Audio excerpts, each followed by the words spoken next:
Bonjour Monsieur Théron. Bonjour. Les élections à la communauté de communes du Pays de Lignon viennent d'avoir lieu. Quel sens politique leur donnez-vous ? À mon sens, le message est clair, une page se tourne. Le fait que la présidente sortante, également maire d'Angervilliers, ne se voit confier aucune vice-présidence constitue un signal politique fort. Sans entrer dans des interprétations excessives, cela traduit à l'évidence une volonté de changement dans les équilibres et dans les pratiques. Dans une intercommunalité, ce type d'évolution n'est jamais anodin. Il reflète une appréciation collective. Peut-on parler d'une remise en cause du mandat précédent ? Je parlerai d'un besoin de réajustement. Le mandat écoulé a suscité chez plusieurs élus des interrogations sur la manière dont l'action intercommunale était conduite, sa visibilité, sa dynamique et la qualité du travail collectif. Ce qui est nouveau aujourd'hui, c'est que ces interrogations trouvent une traduction concrète dans la gouvernance. On passe d'un ressenti diffus à une décision politique. Vous avez évoqué dans vos précédentes prises de parole la question du climat interne. Oui, et je le fais avec mesure. Plusieurs interventions lors de cette élection, notamment celle de M. Scholz, M. Dassa ou du nouveau président M. Berriquello, ont mis en avant de manière très claire la nécessité de protéger les agents et de garantir des conditions de travail sereines. Quand un même message est porté par plusieurs élus, il mérite d'être entendu. Cela signifie qu'il y a eu à un moment donné des tensions ou des difficultés qui ont été perçues comme telles. L'enjeu aujourd'hui est de repartir sur des bases plus apaisées et surtout plus respectueuses. Les discours étaient pourtant très consensuels. Oui, et c'est normal dans ce type de séquence. Mais derrière le consensus, il y a aussi un diagnostic implicite.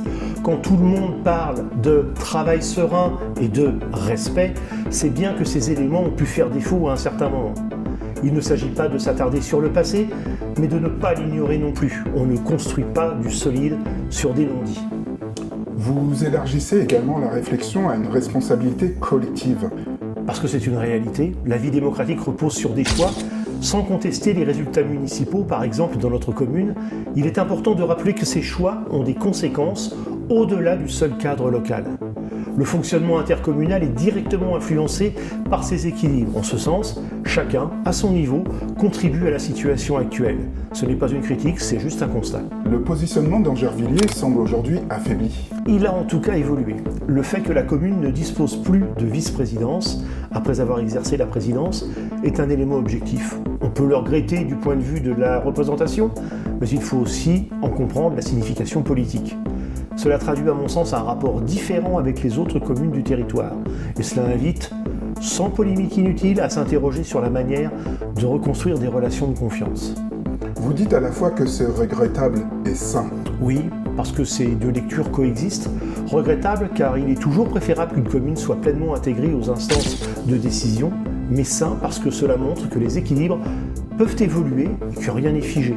C'est aussi un rappel utile, la confiance politique se construit, elle s'entretient et peut aussi se perdre. Voyez-vous des raisons d'être optimiste ? Oui, dans les intentions exprimées, la volonté de travailler collectivement de manière apaisée et de replacer l'humain, notamment les agents, au cœur du fonctionnement est un signal vraiment positif. Mais il faudra passer des mots aux actes, c'est là que se jouera la crédibilité de cette nouvelle étape. Un dernier mot pour les habitants ? Peut-être simplement une invitation à la lucidité. Le vote local ne produit pas seulement des effets à l'échelle de la commune, il a des répercussions sur la place que celle-ci occupe dans son environnement. Aujourd'hui, la situation nous rappelle une chose simple, les choix collectifs ont toujours des conséquences. La question désormais est de savoir comment nous souhaitons nous projeter pour la suite. Merci Monsieur Théron. Merci à vous.